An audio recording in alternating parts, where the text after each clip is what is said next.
शिकस्त खुर्दगी की एक तारीख है वैसे कश्मीर के इशू के ऊपर, जिस तरह स्टेप बाय स्टेप हम पीछे हटें। जी, कश्मीर का जो इशू है ये सन 47 से चला आ रहा है और इसमें कोई एक चीज़ नहीं, इसमें बेशुमार और चीज़ें भी इसके साथ शामिल हैं।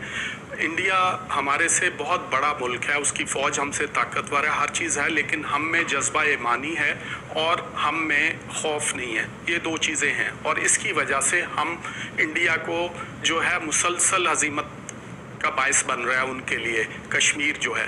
अब इस वक्त इंटरनेशनल सिनेरियो में देखा जाए तो जो भारत की सिचुएशन है वो बड़ी इस वक्त ऐसी है कि उसके करीबो जवार में जितने भी ममालिक हैं, उसके नेबरिंग कंट्रीज़ हैं, नेपाल है, चाइना है, पाकिस्तान है और अफ़गानिस्तान भी दूर नहीं है, तो वो सब के सब मुल्क और बांग्लादेश भी, वो सारे के सारे मोदी की पॉलिसीज़ जो हैं उसके ख़िलाफ़ हुए हैं और भारत के ख़िलाफ़ हैं। अब उन चीज़ों को वो बैलेंस करने के लिए वो कुछ ना कुछ तो उन्होंने करना है। वो पाकिस्तान में भी गड़बड़ कर रहे हैं और वो कश्मीर के अंदर भी कर रहे हैं, लेकिन ये सारा कुछ जो असर है ये सारा वही है जिस तरह से अभी जिक्र हुआ है। वहाँ पे लद्दाख के अंदर उन्होंने कई सौ मील का इलाका जो है वो चाइना ने उनसे ले लिया और ये डेली उनसे मुज़ाकरात कर रहे हैं, क्योंकि वो मुज़ाकरात करने को तैयार नहीं है चाइनीज़। वो अपने पॉइंट से 1 इंच भी पीछे नहीं हट रहे। तो हमें बुलंदो बाला दावे करने के बजाय हमें अपने आप को देखें, बड़ा आसान है हम फौजें या सिविलियंस को कश्मीर में एंटर कर दे, लेकिन उसके बाद क्या होगा? फुल फ्लैज वॉर होगी, इंटरनेशनल प्रेशर होगा। हमें अपने आप को पहले मजबूत करना है। तो वैसे भी होगी। दूसरे के साथ हम जो है वो पॉलिटिकल डिफरेंसेस हैं, दूसरे हैं इकोनॉमिक, हम भीख मांगते हैं बाहर से, तो हम जंग कैसे लड़ेंगे? फ्यूल हमारे पास होता नहीं है, कार्टेल्स यहाँ पे हैं, माफियाज यहाँ पे हैं। पहले हम अपने आप से लड़ लें, उसके बाद फिर हम जो है अपने से कई गुना बड़े मुल्क के साथ लड़ेंगे। इस्लाम भट्टी साहब, ये अब तो चीनियों ने वैसे इस अगर पूरी जंग में देखें तो उनका रुख हमारी तरफ नहीं है, वो चाइना के लिए दुआएं कर रहे हैं। भाई साहब, बिल्कुल, जब बात यह है कि आप कितने नोहे कितने मरसी मजीद पढ़ेंगे, उन्होंने तो देखें, अगर हम उनकी मदद नहीं कर सकते ना कश्मीरियों की, तो उनका हम बैक बाइटिंग या उनकी पीठ में छुरा मत घोंपें, तो छोड़ दें। हम सिर्फ दावा ही कर रहे हैं आज तक। अब कश्मीर का मामला जो है वो इस हुकूमत पे अगर होता तो उन्होंने तो अपोजिशन पे डाल देना था कि ये भी उन्होंने किया हुआ है। इनकी सीरियसनेस का तो ये अंदाज़ा लगा लें कि इनके अपने बयान जो है वो नहीं मिलते हैं। अभी परसों की बात है कि वो जो हादसा हुआ है, जो बड़ा सान्या हुआ है हमारा, कि वो स्टॉक एक्सचेंज में दहशतगर्द घुसे, उनको मारा गया, उसको आप देख लें कि कौमी असम्बली में बयान आया वज़ीर आज़म साहब का कुछ, और उसके बाद अगले दिन जो स्टेटमेंट आई वो कुछ और थी कि जी वो तो अफगानिस्तान से हुआ। वो कहते जी रॉ ने किया, वो कहते जी अफगानिस्तान ने किया। एक उन्हीं का वज़ीर साहब फरमा रहे हैं।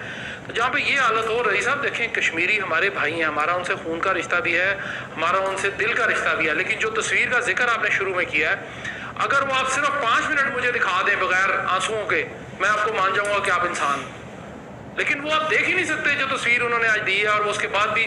लेकिन इस सबसे ज़्यादा बेइज्जती और बेज़मीरी ये है कि आलमी मीडिया में कहीं भी ये बात नहीं आई, कुछ भी नहीं हो रहा। हम वैसे तो फॉरेन मिनिस्टर साहब हमारे यूं उड़ते हैं जहाज से इधर को जाते हैं और यूं उड़ते हैं दूसरे जहाज से इधर को जाते हैं। उनको पता नहीं क्यों खौफ है इतना कोरोना का।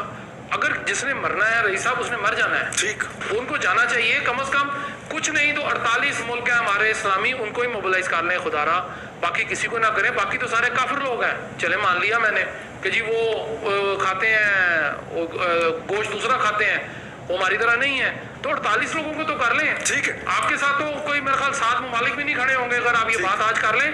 तो ये मसला ये है रईस साहब के हुकूमत जिस तरह हमारे मुल्क के मसाइल हल कर रही है ना, उसी तरह उन्होंने कश्मीर का भी मसला हल बिल्कुल ठीक है। शाह महमूद कुरैशी साहब से वो खातून, वो कौन सी थी, वो बड़ी मशहूर हुई थी जो इनके कहने के ऊपर दफ्तर खारजा का जो पाँव से दरवाजा संदल खटक और हरीम शाह को रिक्वेस्ट की जाए कि वो शाह महमूद कुरैशी साहब की जाके उन्हें होश में लाए और उनकी तवज्जो दिलाए इस इशू के ऊपर।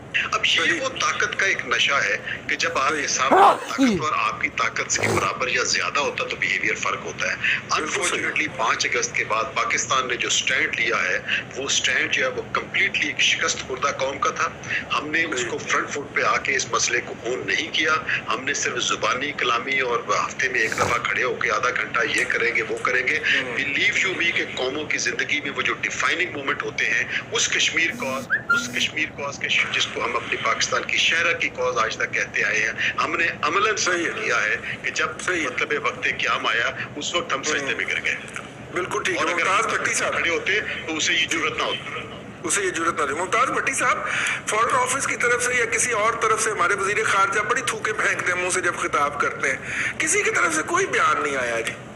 लेकिन मामला अब स्टेटमेंट से आगे का है। देखें कितनी बड़ी एक तजाद है, और आप कह लें कि कहने में और करने में मिसालें आप देते हैं टीपू सुल्तान की और तगरल की जी, नारे लगाते हैं टीपू सुल्तान के, और बने हुए आप बहादुर शाह जफर हैं, ठीक है।